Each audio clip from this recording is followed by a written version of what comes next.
இந்தியாவில் எப்படி வந்து இந்த கோல்டு ப்ரைஸ் செட் பண்ணுறாங்க அப்படின்னு நம்ம பார்க்கலாம். ஸோ இந்தியாவில் எப்படி செட் பண்ணுறாங்கன்னா, இந்தியாவில் வந்து சென்ட்ரல் பேங்க் தான் வந்து உங்களுக்கு வந்து கோல்டு இந்த மாதிரி பேங்க் சென்ட்ரல் பேங்க் இல்லை பெரிய பெரிய பேங்க்ஸ் தான் பார்த்தீங்கன்னா வந்து கோல்டு வந்து இம்போர்ட் பண்ணுவாங்க. வெளிநாட்டிலேருந்து மற்ற டீலர்ஸ்கிட்டேருந்து இம்போர்ட் பண்ணுவாங்க பெரிய எக்ஸ்சேஞ்சிலேருந்துலாம். ஸோ இம்போர்ட் பண்ணிவிட்டு அவங்ககிட்ட இருந்து பார்த்தீங்கன்னா வந்து புல்லியான் டீலர்ஸ் இல்லை வந்து இந்த ஜுவல்லரி ஷாப்ஸ் இல்லைனா வந்து லார்ஜ் ஸ்கேல் ட்ரேடர்ஸ்லாம் வந்து வாங்குவாங்க.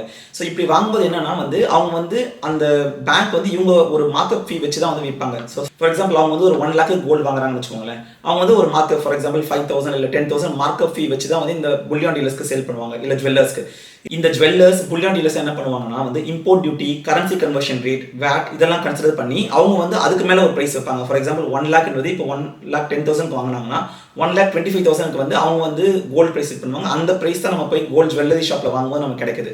ஸோ இன்டர்நேஷனல் மார்க்கெட்டில் கிடைக்கிற ப்ரைஸ் வந்து பார்த்தீங்கன்னா ஒரு 1 lakh இருக்கும். நம்ம வந்து போய் வாங்கும்போது பயங்கரமாக மார்க்கப் ஆகி ஒரு ஜுவல்லரி ஷாப்பில் ரீட்டெயிலாக வாங்கும்போது ரொம்பவே அதிகமாக இருக்கும். இதுக்கு மேலே நீங்கள் வந்து ஒரு சப்போஸ் வந்து ஒரு கோல்டு ஆர்னமெண்ட்டாக வாங்குறீங்க, சப்போஸ் ஜுவல்லராக வாங்குறீங்கன்னா அதில் 2 விஷயம் இருக்குது. ஒன்று வந்து மேக்கிங் சார்ஜ், இன்னொன்று வந்து வேஸ்டேஜ் சார்ஜ்.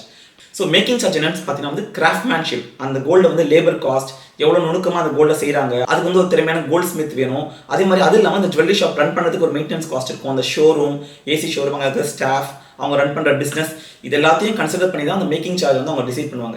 செகண்ட் என்னன்னு பார்த்தீங்கன்னா வந்து வேஸ்டேஜ் சார்ஜ். ஸோ எந்த கோல்டு பண்ணாலுமே அதில் வந்து ஒரு வேஸ்டேஜ் இருக்கும். அவங்க வந்து ஏன்னா வந்து தேல் மேக் நெக்லஸ் இல்லை ரிங் இல்லை பேங்கில் ஏதாவது பண்ணும்போது கண்டிப்பாக வேஸ்டேஜ் இருக்கும்.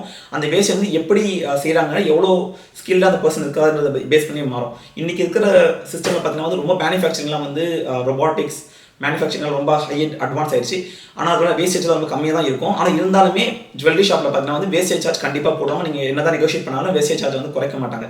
ஸோ நான் சொன்ன மாதிரி இன்டர்நேஷனல் மார்க்கெட்டில் இருக்கிற ப்ரைஸ்க்கு மேலே import duty, currency conversion charges, VAT, making charge, wastage charge இது எல்லாத்தையும் தாண்டி தான் நீங்கள் இது எல்லாத்தையும் பே பண்ணி தான் நீங்கள் வந்து ஃபைனலாக கோல்டு வந்து ஜுவல்லரி ஷாப்லேருந்து வாங்குறீங்க.